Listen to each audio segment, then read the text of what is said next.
Hi, magandang araw sa inyong lahat dyan, lalo na sa mga kababayan natin nagtatrabaho sa ibang bansa. Amping kayo perme. Day off ko pala ngayon kaya late ako nagising, wala pang almusal, mag-alas 11 na. Wala akong maisip na lutuin kaya ito na lang naisipan kong ulamin. Giihaw ako ng talong na may kasamang palaya. Wow! Katulad ng dati, sa gas pa rin natin ihawin yan.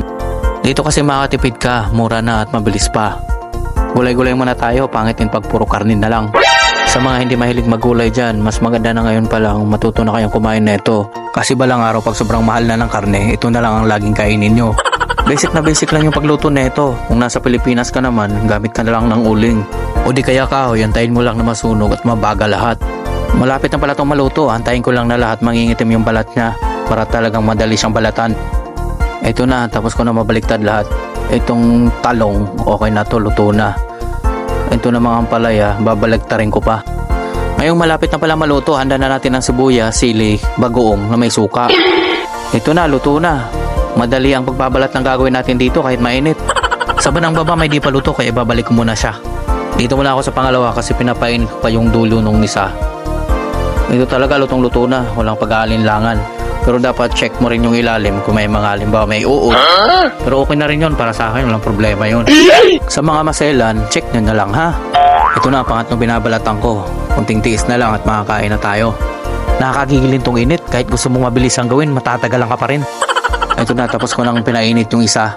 Kaya tingnan ko kung luto na talaga. Pwede na to, kaya di na patatagalin natin yan.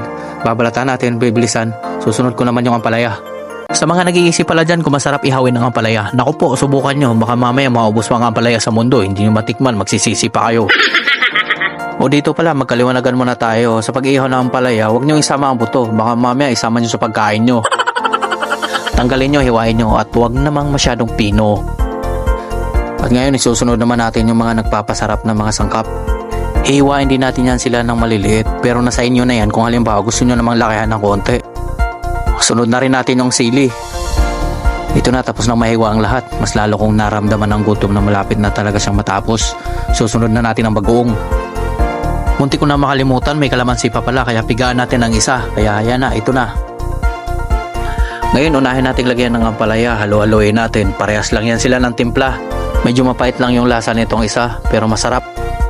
Talong naman yung ihahalo natin, dapat ang laman paghiwalayin para ang lasa tagos hanggang dun sa ilalim.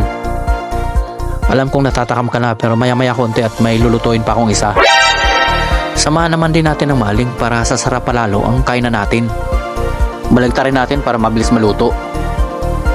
Naluto na rin sa wakas. Wow! Kaya ngayon, ano pang pinapatagal natin? Kakainin na. Yahoo! Ikaw diyang nanonood, kumain ka na ba? Kung hindi pa, pagtatabi na lang kita. Diyan na muna kayo ha at ako'y kakain na talaga.